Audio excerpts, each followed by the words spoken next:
நம்ம திருப்பத்தூர் மாவட்டத்தில அதிகப்படியான வேலைவாய்ப்புகள் இல்லாதனால, நம்ம மாவட்ட மக்கள் அதிகமா சென்னை, பெங்களூர், ஓசூர்ன்னு சொல்லிட்டு வெளி மாவட்டங்களுக்கும், வெளி மாநிலங்களுக்கும், வெளிநாடுகளுக்கும் வேலைக்கு போயிட்டுருக்காங்க. ஸோ நம்ம ஊர்லயே வந்து அதிகமான வேலைவாய்ப்புகள வழங்குறதுக்காக, சிப்காட் தொழிற்பூங்கா, ஐடி பார்க் இதெல்லாம் வந்து கொண்டு வரணும். விவசாயம் சார்ந்த தொழிற்சாலைகளையும் நெறைய கொண்டு வரணும்.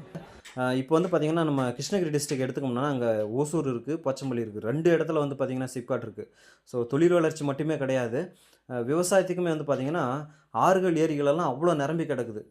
அங்க பார்த்தீங்கன்னா, நீர்நிலைகள பார்த்தா தெரியும். நம்ம ஊர்ல பாலாறெல்லாம் வறண்டு கிடக்குது. ஸோ அதனால, அங்க இருக்கிற தென்பெண்ணை ஆத்த வந்து நம்ம பாலத்தோட இணைச்சோம்னா, இங்கேயும் தண்ணி வரும்.